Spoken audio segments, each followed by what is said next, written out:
नमस्कार, आप देख रहे हैं मुद्दा। मैं हूं आपके साथ संदीप तिवारी। पश्चिम बंगाल में ईडी की एक टीम पर बड़ा हमला हुआ है। उत्तर 24 परगना जिले में रेड के लिए गई ईडी की टीम पर सैकड़ों लोगों ने हमला कर दिया।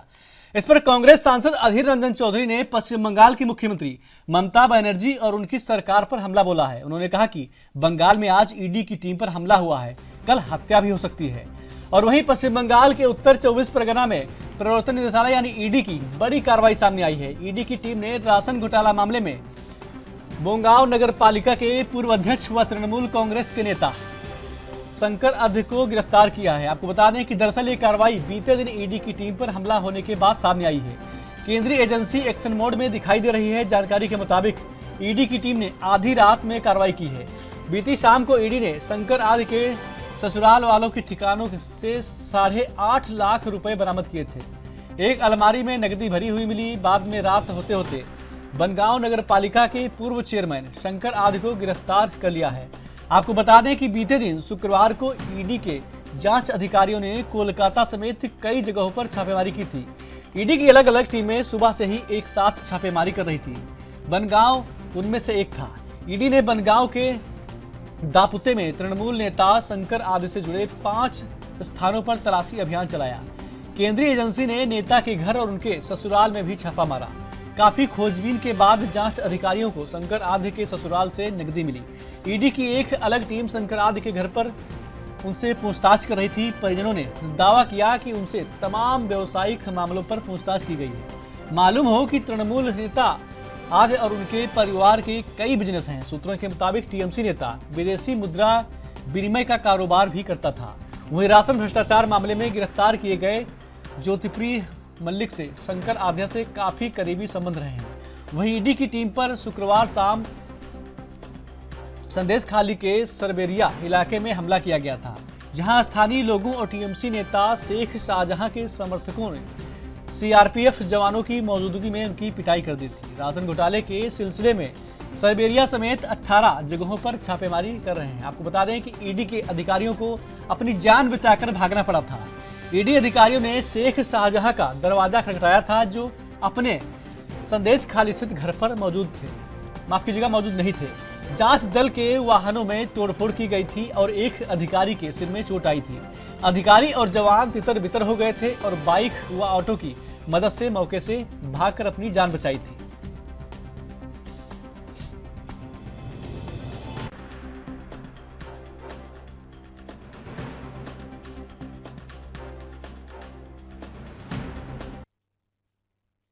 इसको कहते हैं चोरी और सीना जोरी। सभी जगह पैसे पकड़ा रहे, 5 करोड़ 50 करोड़ 100 करोड़ 200 करोड़ पकड़ा रहे, स्कैम पे स्कैम कर रहे हैं। गरीबों का चावल भी बेच दे रहे हैं। कट मनी सट मनी इसका जो है बंगाल में आपको पता है कैसा है। उसी तरह से तमिलनाडु में आपने देखा कि ईडी के अधिकारियों के ऊपर ही करप्शन का चार्ज लगा दिया। तो पूरे जितने भ्रष्टाचारी हैं वो सभी परेशान हो गए हैं। माननीय मोदी जी का जो ना खाऊंगा ना खाने दूंगा का जो नारा है वो सक्सेसफुल नारा हो रहा है और उस पर जनता उनको समर्थन दे रही है। इस कारण से ये समस्या चल रही है और ये केवल महीने 2 महीने की बात है। जब मोदी जी तिबारा इस देश के प्रधानमंत्री बनेंगे, ये जितने दुनिया में जब हम तानाशाहों की बात करते हैं तो एक नाम युगांडा का आता है दिमाग में, ईदी अमीन। और आजकल अगर कोई तानाशाहों की बात होती है तो वो दीदी की बात होती है। ये ईदी अमीन से दीदी का सफर आज पश्चिम बंगाल में साफ दिखाई दे रहा है। टीएमसी का मतलब आज तृणमूल कांग्रेस नहीं, तालिबानी मानसिकता एंड कल्चर बन चुका है। माँ माटी मानुष, माँ का अपमान, माटी रक्त रंजित और मनुष्य किस प्रकार से खतरे में है कि यदि केंद्रीय एजेंसी के लोग ही सुरक्षित नहीं हैं, ईडी के लोग सुरक्षित नहीं हैं, केंद्रीय बल सुरक्षित नहीं है, 800,000 लोग इकट्ठा होकर, जिसमें कि आतंकवादी और देशद्रोही मानसिकता के भी लोग शामिल है, वो आकर हमला करते हैं क्योंकि भ्रष्टाचार को उजागर किया जा रहा है। तो ये दिखाता है कि आज पश्चिम बंगाल में टीएमसी के आने के बाद भ्रष्टाचार और राजनीतिक हिंसा किस प्रकार से आज वहां पर इंस्टीट्यूशनलाइज हो चुकी है। और हर बार पश्चिम बंगाल में इस प्रकार के हिंसा का नाच दिखाई देता है। 2013 के पंचायती चुनाव, 2018 के पंचायती चुनाव, 2021 में पोस्ट पोल वायलेंस, 2022 में वायलेंस, 2023 में पंचायती चुनाव। और ये बात केवल भारतीय जनता पार्टी नहीं कह रही, अब तो कांग्रेस पार्टी अधीर रंजन चौधरी जो तृणमूल कांग्रेस के इंडी गठबंधन के साथी है, वो भी तो कह रहे हैं ना कि ये तानाशाही का परिचय है। आज तो हमला हुआ है, कल हत्या भी हो सकती है। तो आज सवाल ये बनता है कि कब तक मां माटी मानुष के बदले बम अटैक और टेरर का माहौल पश्चिम बंगाल में छाया होगा। और आज कानून व्यवस्था पूर्ण तरीके से ध्वस्त हो चुकी है, परंतु राहुल गांधी, सोनिया गांधी और इंडी गठबंधन के लोग चुप क्यों हैं? हो सकता है कि ईडी के प्रति सबका ऐसा ही रवैया है। कोई हमला कर रहा है, कोई समन से छिप रहा है और कोई समन से भाग रहा है। जी sir, probe agency on attack in Bengal, they are arrested by ED midnight, on which governor has also warned government over the attack on probe team, and TMC MLA Shashi Panja also blamed BJP for using ED or any agency for their own benefit. You know, there is a virtual constitutional crisis that is now prevailing in West Bengal, as has been uttered by the high courts also many times. Whenever we Bangaon का जो एक chairman है शंकर अली, उसको गतकाल arrest कर लिया गया, क्या कहेंगे? तो होना ही था। जो करप्शन हुआ है, इस करप्शन में बहुत सारे तृणमूल नेताओं के नाम है और जिस तरीके से इन्हें अरेस्ट किया गया ऐसा अरेस्ट और भी किया जाएगा, ऐसा नहीं है, क्योंकि जो लगता है हमें। और इस अहम मुद्दे पर चर्चा करने के लिए हमारे साथ 4 मेहमान जुड़ गए हैं। संजय चक्रवर्ती जी हैं टीएमसी से, मुन्ना खान जी हैं कांग्रेस से, साथ ही राहुल आनंद जी बीजेपी से हैं, सुशील कुमार शर्मा जी हैं राजनीतिक विश्लेषक हैं। चारों मेहमानों का स्वागत है। सबसे पहले आप ही के पास आएंगे संजय जी। संजय जी, जिस प्रकार से पश्चिम बंगाल में ईडी के ऊपर कहीं ना कहीं देखा जाए हमला हुआ है और कांग्रेस और बीजेपी दोनों हमलावर हैं, क्या सफाई देंगे इस पर आप? सबसे पहले नववर्ष की शुभकामनाएं आपके तो आपके सारे दर्शकों और सारे पैनलिस्टों को। जो अभी आप ईडी की बात कर रहे हैं जी, ये ईडी जो है 2 सवाल में मेरा है। पहली बात, जब ईडी आती है जी, सीबीआई आती है तो राज्य सरकार को सूचित करती है, लेकिन जब ईडी आती है तो राज्य सरकार को सूचित नहीं करती, उनका सीधा सीधा डायरेक्ट जो है जहां पर उनको छापा मारना होता है वहां छापा मारती है जी। तो ईडी जब आई तो कैसे किस तरीके से ग्रामीणों को पता चला, मतलब मुख्यमंत्री को नहीं पता चला, लेकिन ग्रामीणों को पता चल गया कि ईडी का ये गाड़ी जाने वाली है और रास्ते में उनको रोक करके उनको हमला कर दिया जाता है। तो ये एक टोटल सोची समझी प्रायोजित साजिश है, जो कि साफ साफ दिखता है कि आखिर ग्रामीणों को पता चल कर गया और जो है सरकार को नहीं पता चला। तो ये किसी न किसी तरीके से प्रायोजित साजिश है और इसकी जांच हो रही है। 12 लोग गिरफ्तार भी हो चुके हैं इसके मामले में और बाकी अभी और भी गिरफ्तारी होने वाली है और जल्दी इसके बारे में आपको सूचित कर दिया जाएगा कितने लोग हैं। दूसरी बात आती है, ईडी का निशाना सिर्फ एक तरफ क्यों चलता है। मैं आपको बता देता हूं कि हेमंत शर्मा जी 2013 में टारगेट पे थे, छापा पड़ा, सब कुछ था। उसके बाद वो बीजेपी के वॉशिंग पाउडर से नहा धोकर साफ हो गए। 10 साल से ईडी उनके पास गई नहीं। आज वो मुख्यमंत्री भी हैं। आप देखेंगे कि चक्की पीसिंग वाले हमारे अजीत पवार जी हैं, तो उनको जैसे ही वो पहले तो ईडी वीडी के चक्कर में 770,000 करोड़ का घोटाले पे थे वो। उसके बाद पहली बार जब वो मुख्यमंत्री बने तो 24 घंटे के अंदर उनके ऊपर केस हटा लिए जाते हैं। आप उसके बाद नेक्स्ट देखेंगे तो छगन भुजबल जी, अभी हाल ही की घटना है, छगन भुजबल का केस का ईडी को फाइल ही नहीं मिल रही है। बड़ा ताज्जुब हो रहा है, बीजेपी में शामिल होने के बाद ईडी की फाइल गायब हो जाती है। ये बहुत ताज्जुब वाली बात है। तो ये सारी चीजें जो हो रही हैं, जो दिख रहा है आपको, देशद्रोही का मामला हो, जो हार्दिक पटेल का देशद्रोही जैसा मामला हो, वो बीजेपी में शामिल हो जाने के बाद राष्ट्रभक्त बन जाते हैं। तो ऐसा कौन सा जो है वॉशिंग पाउडर इस्तेमाल करते हैं? बिल्कुल संजय जी आएंगे भी, संजय जी आएंगे। तो आपके कहने का मतलब ये है कि जो भी कार्रवाई हो रही है वो बीजेपी करवा रही है और जो बीजेपी में शामिल हो जाते हैं उन पर कार्रवाई नहीं होती है। जवाब लेंगे राहुल आनंद जी। राहुल जी, संजय जी का आरोप है कि जो बीजेपी में शामिल हो जाते हैं, 1-2 नाम भी गिनाए उन्होंने, छगन भुजबल हैं और भी नाम गिनाए हैं, उनका कहना है कि जो बीजेपी में आ जाते हैं कार्रवाई उन पर नहीं होती है, सिर्फ जो विपक्ष में होते हैं कार्रवाई उन पर होती है।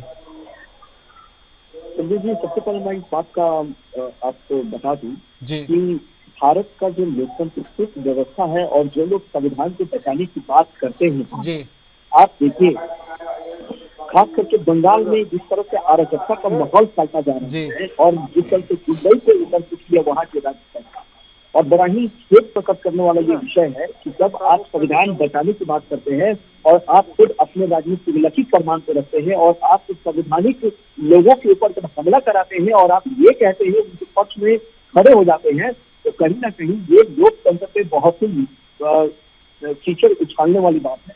और जो संविधान बचाने की बात करते हैं उनको संविधान में किस तरह से भरोसा है, वो सिर्फ और सिर्फ अपने राज्य वोट डालो और राज करने की नीति को मानते हैं।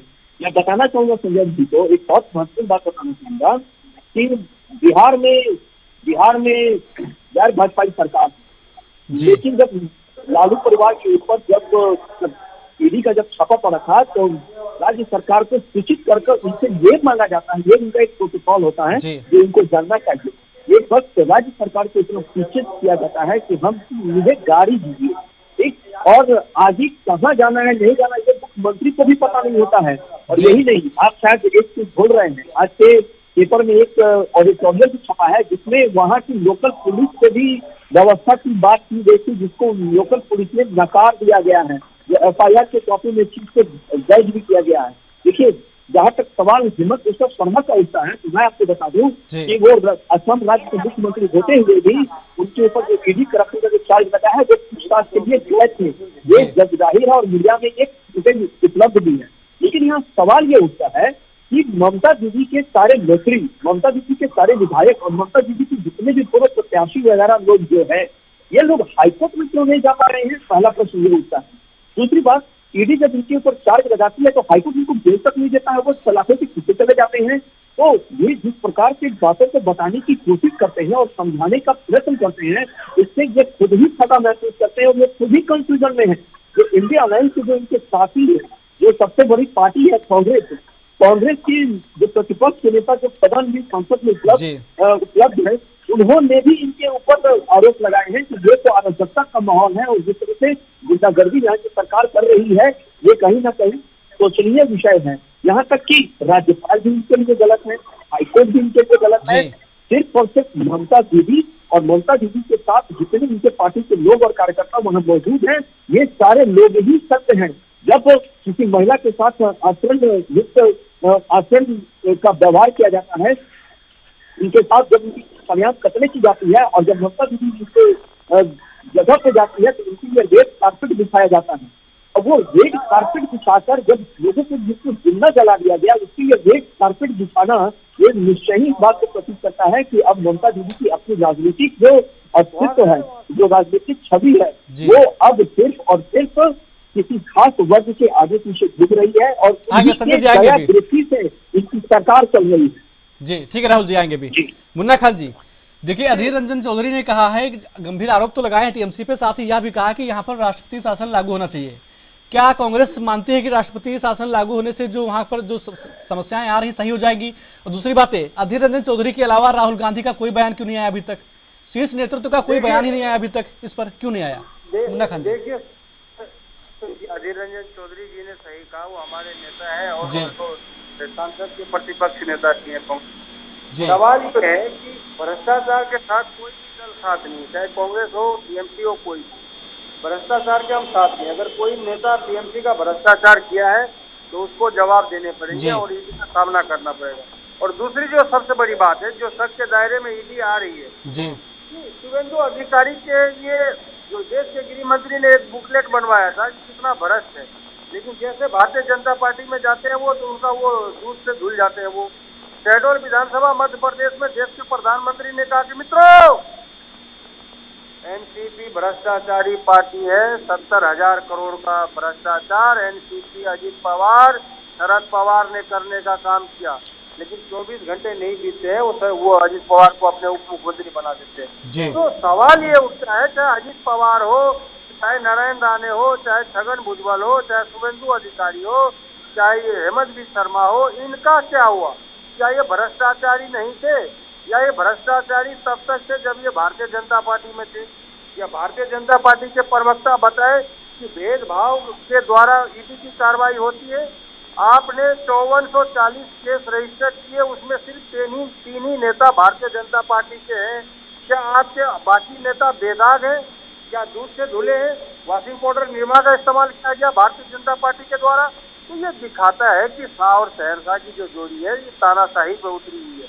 मतलब आज के दौर में आप सरकार के खिलाफ एक शब्द नहीं कहते, आप विपक्ष हो तो आपको बोलने नहीं दिया जाएगा, अगर आप संसद में हो तो आपके माइक को बंद कर दिया जाएगा। तो ये रीति रिवाज ये सरकार की बन गई है। तो सरकार से सभी दल, अब 28 दल के नेता, हमारे राष्ट्रीय अध्यक्ष मल्लिकार्जुन खड़गे जी ने कहा कि 28 दल के नेताओं को संसद में बोलने नहीं दिया जाता। साहब ये बताइए, क्या इन्हें तब लोकतंत्र याद नहीं आता? क्या इन्हें तब लोकतंत्र याद नहीं आता जब किसानों को भद्दी भद्दी गालियां दी जाती है? क्या तब इन्हें लोकतंत्र याद नहीं आता जब सरेआम महिला पहलवानों को जंतर मंतर पे अमित शाह की पुलिस से चलती है? तो इसे लोकतंत्र याद नहीं आता? क्या उस लोकतंत्र के मंदिर में जब रमेश भिदोड़ी सरेआम एक मुस्लिम सांसद को अभद्र भाषाओं का इस्तेमाल करता है, क्या उससे भी से लोकतंत्र याद नहीं आता? चलिए मुन्ना खान जी आएंगे भी। मुन्ना खान जी, यानी कि जो वहां पर पत्थरबाजी हुई है उसका समर्थन कर रही कांग्रेस, यही ना? चलिए आएंगे। सुशील कुमार शर्मा जी जुड़े हैं, राजनीतिक विश्लेषक हैं, समझने का प्रयास करेंगे कि जो राजनीति पश्चिम बंगाल में हो रही है उसको आप कैसे देखते हैं, और जो ईडी की टीम के ऊपर जो पत्थरबाजी हुई, हमला हुआ है, तो अधीर रंजन चौधरी ने कहा कि वहां पर राष्ट्रपति शासन लागू होना चाहिए, लेकिन आपके सामने भी मुन्ना खान जी कह रहे हैं कि ऐसे कई बीजेपी के नेता हैं जो लिस्ट में नाम होना चाहिए, उन पर कार्रवाई नहीं हो रही, सिर्फ विपक्ष को परेशान किया जा रहा है। पश्चिम बंगाल और अभी की जो राजनीति चल रही है उस पर समझेंगे आपसे विस्तार से। देखिए, आपने अपने जो सवाल पूछा, आपने उसी में विषय को एकदम क्लियर कर दिया जी कि ईडी की टीम वहां गई, उसके ऊपर पत्थरबाजी हुई जी। और अभी जो सबसे पहले वक्ता जो बोल रहे थे जी, वो उन्होंने कुछ शायद आपको मिसगाइड करने का, आपके दर्शकों को मिसगाइड करने का काम किया है जी। ईडी यानी enforcement directorate is part of prevention of money laundering act PMLA 2002 के तहत ये काम करती है। और ये जो मनी लॉन्ड्रिंग एक्ट है ये काले धन को रोकने का काम करता है। और वो काला धन कहाँ से आता है? वो ड्रग ट्रैफिकिंग से आया है, ड्रग की स्मगलिंग से आया है, ह्यूमन ट्रैफिकिंग से आया है, ब्लैक मार्केटिंग से आया है, क्राइम से आया है। तो वो प्रोसीड ऑफ क्राइम को ट्रेल करती है ईडी। तो दैट मीन्स अगर ईडी वहां किसी पूछताछ के लिए, किसी काम के लिए गई है तो वो निश्चित रूप से भ्रष्टाचार और उससे जुड़ा काला पैसा उसको देखने के लिए गए है, इससे मामलों को देखने के लिए गई है। और जब इस तरह की कोई भी केंद्रीय जांच एजेंसी कहीं भी जाती है तो वो पैरामिलिट्री फोर्सेस को लेकर जाती है साथ में। और जब वो पैरामिलिट्री फोर्स को वहाँ लोकल यूनिट को उनके साथ अटैच किया जाता है तो लोकल पुलिस को इसका जानकारी दी जाती है। जो भी लोकल डिस्ट्रिक्ट का सबसे बड़ा ऑफिसर है उसके संज्ञान में ये बात होती है। तो अब अगर ग्रामीणों ने वहाँ रुककर इनकी काफिले पर पथराव किया है तो निश्चित रूप से वहाँ पुलिस ने सूचना दी है। और पुलिस ने किसके कहने पर दी है? पुलिस ने सूचना दी होगी उस नेता को जिसके घर पर रेड होने जा रही है, क्योंकि एड्रेस आप उनको बताया जाता है कि भाई यहाँ पर रेड हो रही है। बहुत ही कोई सीक्रेट मामला हो तो वहाँ पर एड्रेस नहीं बताया जाता है, अदरवाइज उनको लोकेशन दिया जाता है। तो उन्होंने लीक किया लोकल नेता को। क्यों लीक किया? क्योंकि वहाँ पुलिस ने अपनी वफादारी दिखाई ममता सरकार को, और उस लोकल नेता ने अपने समर्थकों को लाया ताकि ये जांच ना कर पाए, छापा ना मार पाए, जो एलिमेंट ऑफ सरप्राइज है वो ना दे पाए, और जाकर वो वहाँ से जो डॉक्यूमेंट है या जो काला पैसा है या जो प्रॉपर्टी जो ब्लैक में एकत्रित की गई है उसको वो हटा सके ताकि ईडी की टीम को कुछ ना मिले। और अब यहाँ मैं कांग्रेस प्रवक्ता का बयान सुन रहा था। कांग्रेस प्रवक्ता, बड़े दुख की बात है, ये पिछले बार भी आपके चैनल पर ही मैंने बताया था, ये किस किस को क्या क्या डेटा कहाँ से ढूंढ कर लाते हैं, कहाँ से कोट करते हैं, ये फर्जी डेटा कोट करते हैं और जनता को गुमराह करने का प्रयास करते हैं। तो मुझे मैं आपसे सिर्फ रिक्वेस्ट है, इन्होंने जो 70,000 करोड़ का एक डेटा कोट किया था, आप इनको 2 मिनट का समय दें और अपना सोर्स बताएं, ये डेटा कहाँ से लाए। तो क्योंकि और मेरे कांग्रेस पार्टी से भी निवेदन है कि इस तरह के लोगों को प्रवक्ता बनाकर मीडिया के सामने ना भेजें, ताकि वो जो कांग्रेस की रही सही इज्जत है वो भी लुटिया डुबा देंगे। इस समय जरूरत है कांग्रेस को उभरने की, क्योंकि भारत को एक मजबूत विपक्ष चाहिए, इसलिए कांग्रेस की जरूरत है भारत की जनता को। लेकिन ऐसे जो नेताओं की जरूरत नहीं है जो भ्रष्टाचारियों का साथ दें, जो भ्रष्टाचारियों के साथ लिस्ट खड़े दिखाई दें, जो भ्रष्टाचार करने में पूरा योगदान देते हैं और भारत के जो टैक्स पेयर का पैसा है उसको लूट रहे हैं।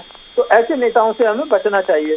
तो जो सारा लब्बो-लुआब है बातचीत का ये कि इन लोगों को या सारे भारत की जनता को ईडी के साथ खड़े होना चाहिए, क्योंकि भारत वास्तव में सोने की चिड़िया है। और ये जो भ्रष्ट नेता हैं ये हमारे टैक्स पेयर के पैसे का जो गाड़ी कमाई का पैसा है उसको भ्रष्टाचार में बदल के देश से बाहर ले जा रहे हैं और भारत को विकसित नहीं होने दे रहे। अब आप देखिए, मैं छोटा सा एक एग्जांपल दूंगा। पिछले कुछ सालों में ईडी ने कई हजार करोड़ का ब्लैक मनी ढूंढ के निकाला है, और वो ब्लैक मनी सारा भारत के विकास में काम आ रहा है। सड़कें बन रहे हैं, उससे राष्ट्रीय राजमार्ग बन रहे हैं, पुल बन रहे हैं, अनूठी परियोजनाएं बन रही है जिससे रोजगार का सृजन हो रहा है और भारतवासियों का विकास हो रहा है।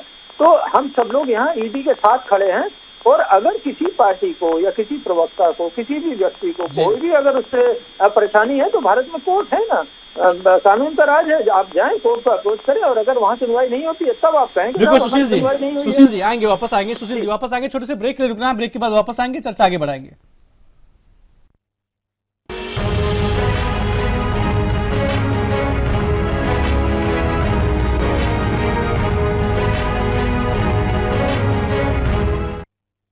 ब्रेक के बाद स्वागत है आपका। सीधे मेहमानों का रुख करते हैं। संजय जी, देखिए सुशील कुमार शर्मा जी को सुना आपने, उनका कहना था कि अगर वहां पर ईडी कार्रवाई करने के लिए गई थी, साथ में सीआरपीएफ की टीम थी, और कहीं ना कहीं देखा जाए लोकेशन थी जो लोकल जो पुलिस होती है उनको बताना पड़ता है, एक फॉर्मेलिटी होती है, उन्हें बताया। फिर वो भीड़ कहां से इकट्ठा हो गई? जाहिर सी बात है जो पुलिस थी वहां पर किसके अंडर में काम कर रही है? सरकार के अंडर में। आप कहने की पता नहीं था कुछ। संजय जी, मैं सुशील कुमार जी को बड़ा ध्यान से सुन रहा था जी। लगता है उन्होंने केवल हमारी बात सुनी और मुन्ना खान की बातें सुनी, लेकिन राहुल आनंद की बातें नहीं सुनी। बीजेपी का भ्रष्टाचार इनको दिखता ही नहीं है। आंखें बंद कर लेते हैं, मुंह फेर लेते हैं, कान बंद रहता है और पट्टी बांध लेते हैं पूरी तरीके से। 70,000 करोड़ का घोटाला प्रधानमंत्री जी ने कहा था। आपको याद दिला दूं, प्रधानमंत्री का स्पीच है ये, आप पब्लिक डोमेन में जाकर के चेक कर सकते हैं, ये प्रधानमंत्री जी का स्पीच है। मुन्ना खान जी ने ऐसे कोई इल्जाम नहीं लगाया था। 70,000 करोड़ का घोटाला प्रधानमंत्री जी ने लगाया था। ये राहुल आनंद जी अच्छे से बता पाएंगे। आप प्रवक्ता भले ही वो हो, लेकिन आपने उनकी प्रवक्ता वाली बात की है। दूसरी बात, आपने कहा था हाईकोर्ट से अदालत में जाइए। अदालत खुद जांच नहीं करती। अदालत जांच कौन करेगा? सीबीआई करती है या आपके पुलिस करती है? तो जांच किसके हाथ में है वो भी आपको पता होगा। भारतीय जनता पार्टी की पुलिस जो है सेंट्रल गवर्नमेंट के हाथ में है सारी जांचें।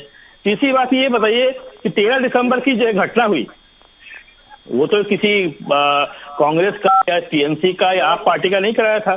वो तो एक आदमी, एक सांसद को बचाने के चक्कर में 146 सांसदों को बाहर कर दिया जाता है। तो 146 सांसदों को जब लोकसभा से बाहर कर दिया था, लेकिन उस सांसद के खिलाफ आज तक कोई कार्रवाई हुई नहीं। उससे आज तक किसी जांच में उसको बुलाया नहीं गया, कोई कार्रवाई नहीं होती है। कैसे उम्मीद करेंगे अदालत में जाकर के हमारे खिलाफ हम कोई जांच करेंगे? हमारे खिलाफ कोई जांच नहीं जाएगी। जिम्मेदारी लेंगे आप?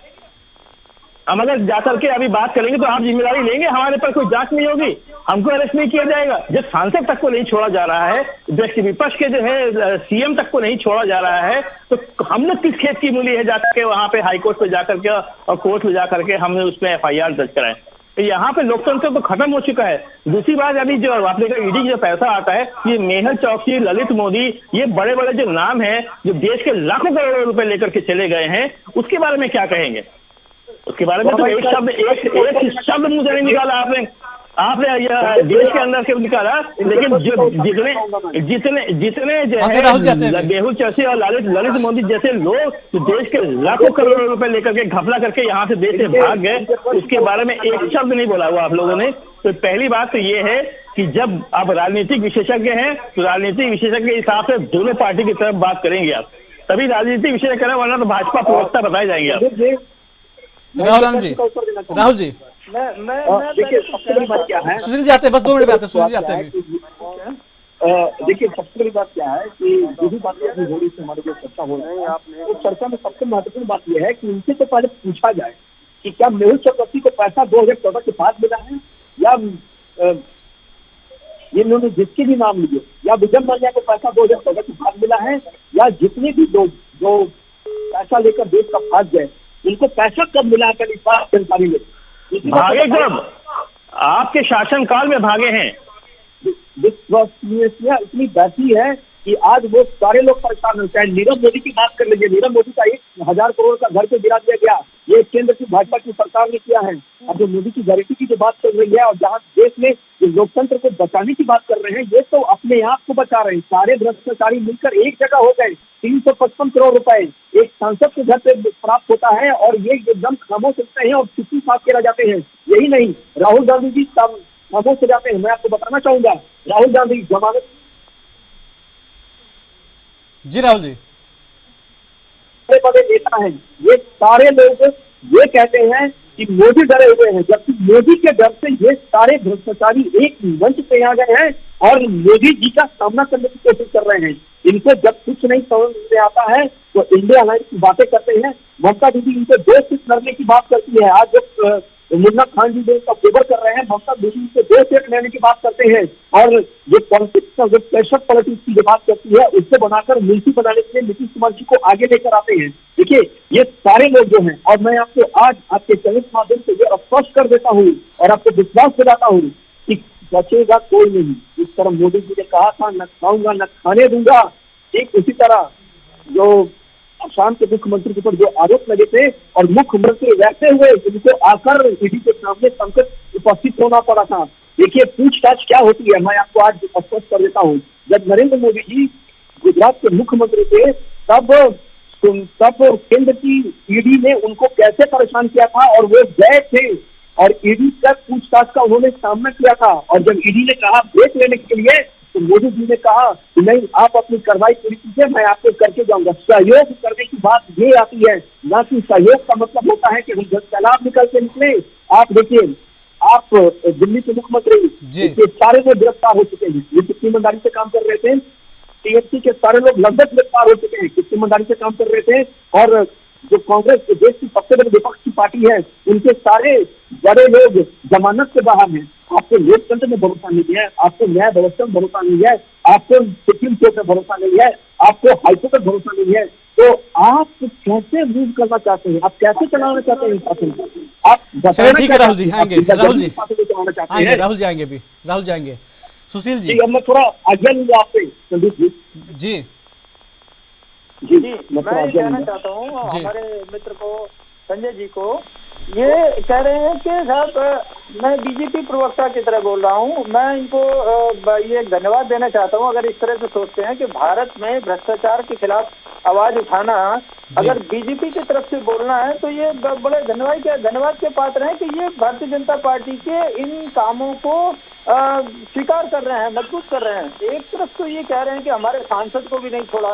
भाई संविधान में जनता ने इनको चुनकर भेजा है, देश का विकास करें ना कि खुद का विकास करें, जनता के पैसे का सदुपयोग करें ना कि भ्रष्टाचार करें। और ये सोचते हैं कि हमारे सांसद बनकर चले गए तो ये कानून से ऊपर हो गए। जिस संविधान का नाम लेकर, जिस संविधान का इस्तेमाल करके वोट मांगते हैं ये लोग और पार्लियामेंट में जाते हैं, लेकिन वहां जाने के बाद ये खुद को ही उस संविधान से ऊपर समझने लगते हैं। तो ये जो मुगालता है इन लोगों में, विपक्ष के लोगों में खासकर, कि जो नेता बन गया एक बार, जो पार्टी में आ गया, जो सत्ता में आ गया, वो कानून से भी बड़ा है। नहीं, ये आपको सोचना है। आज एक पार्टी है सत्ता में, कल को दूसरी पार्टी है। हमारा देश हजारों हजार साल से था और हजारों हजार साल से सनातन धर्म रहेगा। तो आपको देश के बारे में पहले सोचना है। राष्ट्र सर्वोपरि, कानून अपना काम कर रहा है, आप कानून के रास्ते में अड़चन ना बने। क्या होता है कि अगर कानून से विपक्षियों को नुकसान हो रहा है तो कानून सही है, जब आपकी सरकार थी तो कानून सही था। वही ईडी ने गिरफ्तारियां करी हैं, वही ईडी ने संपत्ति जब्त की है, वही सीबीआई ने आपको अरेस्ट किया है, लेकिन तब वो सही था क्योंकि वो विपक्षियों को कर रहा था।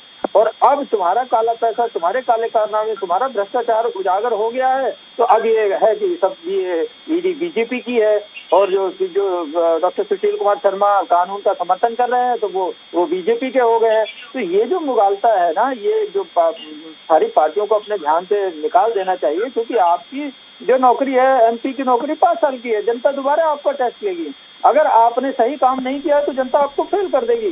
तो इन चीजों को ध्यान में रखकर आपको काम करना है और पब्लिक डोमेन में ऐसा ही वक्तव्य देना है जो समझदारी भरा हो। अब आप देखें, अब आप केंद्रीय कर्मचारियों की टीम के ऊपर हमला करवाते हैं तो आप समझ सकते हैं कि आप कितने बड़े करप्ट हैं और कानून से आपको बिल्कुल डर नहीं लगता। तो जिस कानून की आप दुहाई दे रहे हैं, आप उसी कानून का पालन नहीं कर रहे, तो ये दोहरा चरित्र सार्वजनिक जीवन में नहीं होना चाहिए। जी ठीक है शर्मा जी, वापस आएंगे, चर्चा ऐसे ही जारी रहेगा। छोटे से ब्रेक के लिए रुकते हैं, ब्रेक के बाद वापस आएंगे, चर्चा आगे बढ़ाएंगे।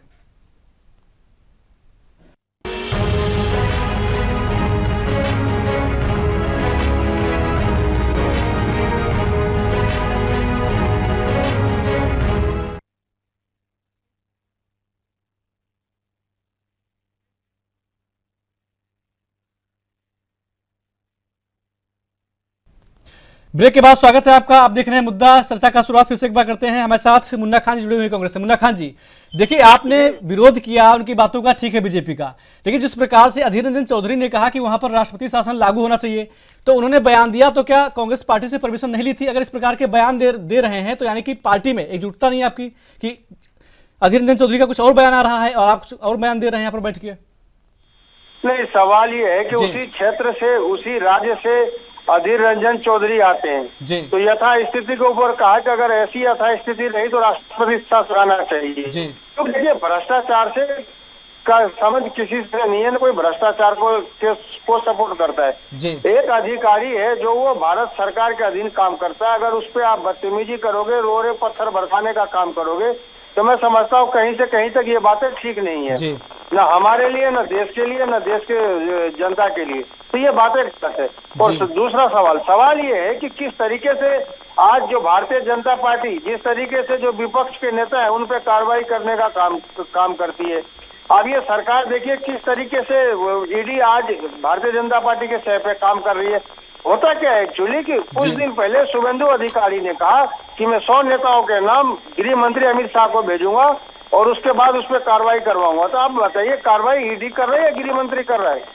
इसका ये मतलब है कि कहीं ना कहीं शाम के टाइम गृह मंत्री के ऑफिस में स्क्रिप्ट लिखे जाते हैं और सुबह में उसी के तात्पर्य पे ईडी कार्रवाई करती है। और एक दिलचस्प बता दूं आपको तिवारी जी, लेकिन मुन्ना खान जी, ठीक है, शुभेंदु अधिकारी ने बोला, मुन्ना खान जी ठीक है, सहमत आपकी बात से कि शुभेंदु अधिकारी ने बोला इसलिए कार्रवाई हुई, लेकिन तो क्या यही रास्ता है पत्थरबाजी, सिर्फ पत्थरबाजी? मैं 2 सेकंड का समय लूंगा। ये पत्थरबाजी मैं कह रहा हूँ गलत है, ये नहीं होना चाहिए। ये लोकतंत्र के ऊपर सीधा सीधा हमला, ये पत्थरबाजी किसी भी अधिकारी पे नहीं होना चाहिए। सवाल ये है कि ईडी का जो समन गया उस आदमी के अकाउंट में सिर्फ 450 रुपए थे, जिसमें ईडी का समन गया है, क्योंकि उसकी खींचातानी, लड़ाई, मतभेद एक भारतीय जनता पार्टी के नेता से था। तो भारतीय जनता पार्टी से नेता से खुंदस था, तो उस आदमी पे ईडी भेजा गया और उसके अकाउंट को जब खंगाला गया तो उसके अकाउंट में मात्र 450 रुपए निकले। अब बताइए, ईडी किस विभाग पे, किस बात पे, किस बिना पे, किस सबूत पे कार्रवाई करती है? क्या भारतीय जनता पार्टी के प्रवक्ता जवाब देंगे कि किस बिना पे 450 रुपए जिसके अकाउंट में बाकी बैलेंस है उस पर कार्रवाई करती है ईडी? किस सूचना पे वहां पहुंच गई? क्या इस वजह से कि उसकी लड़ाई भारतीय जनता पार्टी के नेताओं से थी? क्या इस वजह से ईडी कार्रवाई करती है? क्या ईडी भेदभाव देख करके कार्रवाई करती है? बताए भारतीय जनता पार्टी के प्रवक्ता कि किस आधार पे गया उस गरीब किसान के घर पे जिसके राहुल गांधी से संपर्क टूट गया है, जवाब नहीं दे पाए। हम चक्रवर्ती जी का रुख करते हैं। चक्रवर्ती जी, दूसरे प्रवक्ता है ना जी? हेलो जी देखिए, अभी मैं जो है सुशील जी को मैं सुन रहा था, 10 साल हो गए, अभी तक एक सवाल उनको सरकार से नहीं मिला और कहते हैं हम राजनीतिक विशेषज्ञ हैं। मजेदार बात यह है कि मैंने 13 दिसंबर की घटना बात उठाया, एक शब्द के खिलाफ कार्रवाई नहीं, इनके मुंह से एक शब्द नहीं, दही जमा के बैठे हुए हैं। 146 सांसदों को जो है बाहर कर दिएगा विपक्ष के, उसके बारे में इनके शब्द निकल जाते हैं, लेकिन दूसरे पे नहीं निकलते। मेरी बात खत्म होने दीजिए, उसके बाद बोलिएगा। आपके शब्द में बाद में बोलिएगा। ये बाद वर्षा भारत दिख रहा है आपको, बहुत अच्छा दिख रहा है वर्षा भारत। सारे विपक्षियों को, सारे भ्रष्टाचारियों को जो है मिला करके अपने दर से लेकर के आते हैं और अपना दुकान नहीं, इन्होंने मॉल खोला हुआ पूरी तरीके से भारतीय जनता पार्टी ने। जितने भ्रष्टाचारी नेता है उनको पहले उनको इल्जाम लगाते हैं, तो उसके बाद तोड़ करके अपने पास लेकर के आते हैं, लेकिन इनके मुंह में दही जमा होता है, इनको विपक्ष दिखता है, इनको सनातन दिखता है। ये जो अगर भारतीय जनता पार्टी के प्रवक्ता नहीं है तो ये सनातन शब्द के बाद इस्तेमाल नहीं करता है। भारत एक था, एक है, एक रहेगा, लेकिन उन्होंने सनातन शब्द का भी इस्तेमाल किया। ये भारतीय जनता पार्टी की भाषा बोल रहे हैं पूरी तरीके से। ये चोला पहले बैठे हुए यहाँ पे, ये तरीके से चक्रवर्ती जी, आप सनातन को नहीं मानते हैं? अगर आप किसी प्रवक्ता को सनातन को नहीं मानते आप? देखिए बाकायदा उसमें ये भाजपा सपोर्टर है तो ये जो है इसका सपोर्टर है, ये नहीं दिखते हैं ये लोग। ये जो है जितने भी दिखते हैं, मैंने देखा है ज्यादातर जो है चैनल वाले इसी तरीके से काम करते हैं। दोनों भारतीय जनता पार्टी के प्रवक्ताओं को बैठाते हैं, एक तो ऑफिशियल होता है, एक अनऑफिशियल होता है। देखिए चक्रवर्ती जी, अगर आप अपनी बातों का जवाब नहीं दे पा रहे ठीक से, तो अलग बात है, लेकिन आप इस प्रकार से किसी विश्लेषक को, वरिष्ठ पत्रकार को भारतीय जनता पार्टी का प्रवक्ता बताना है ठीक नहीं है। आएंगे भी चक्रवर्ती जी, आएंगे भी चक्रवर्ती जी, आएंगे भी चक्रवर्ती जी, आएंगे भी।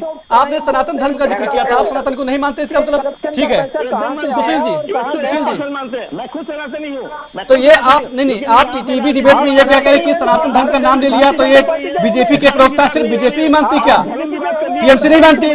टीएमसी नहीं मानती सनातन को? संजय जी, सनातन को टीएमसी नहीं मानती? आप बोल दीजिए कि आप सनातन धर्म को नहीं मानते हैं, बोल दीजिए आप। नहीं, अगर उनसे निकल गया, मुस्लिम का निकल गया कि सनातन धर्म, तो आप कैसे बोल सकते हैं कि बीजेपी के प्रवक्ता की बातें हैं? सिर्फ बीजेपी सनातन धर्म को मानती है, टीएमसी नहीं मानती। भारत में है तो सभी धर्म एक है। देखिए चक्रवर्ती जी, नहीं देखिए, नहीं चक्रवर्ती सहमत नहीं से आएंगे, चक्रवर्ती जी आएंगे, ठीक है आएंगे। आप शायद मुद्दे से भटक रहे हैं। चक्रवर्ती जी, चक्रवर्ती ठीक है चक्रवर्ती जी, ठीक है चक्रवर्ती जी, ठीक है आएंगे भी चक्रवर्ती जी, ठीक है, बढ़िया सफाई दी आपने, आएंगे चक्रवर्ती जी। शर्मा जी, पार्लियामेंट में भी नहीं चलेगी, शर्मा जी भी नहीं चलेगी जी, और किसी दूर सिगूर गांव में भी नहीं चलेगी। ये भारत देश है, कानून का शासन है यहाँ पर, इस बात का ध्यान रखिए। कानून दिख रहा है, आप लोगों के हाथ में कानून है। अरे भाई, पश्चिम बंगाल में तो टीएमसी की सरकार है, लॉ एंड ऑर्डर कहाँ है पश्चिम बंगाल में? पत्थरबाजी हो जाती है, आप शांत बैठे रहते हैं। वहाँ तो आपकी सरकार है, टीएमसी की सरकार है, वहाँ तो बीजेपी सरकार नहीं, बिल्कुल भी। पता चल जाएगा किस तरीके से केवल सरकार को बदनाम करने के लिए कोशिश की गई है, या तो 48 घंटे के अंदर पता चले, जांच चल रही है इसके बारे में, कौन कौन था, कौन कौन है। ठीक है चक्रवर्ती जी, रुकेंगे, आपको वक्त की कमी है। चक्रवर्ती जी रुकेंगे आपको। संजय चक्रवर्ती जी, आपका धन्यवाद। साथी राहुल आनंद जी जुड़े थे बीजेपी से, आपका भी धन्यवाद। मुन्ना खान जी कांग्रेस से थे, आपका भी धन्यवाद। सुशील कुमार शर्मा जी थे, राजनीतिक विश्लेषक थे, आपका भी धन्यवाद। मुद्दा में मेरे साथ इतना ही। आप देखते रहिए एनबी न्यूज। नमस्कार।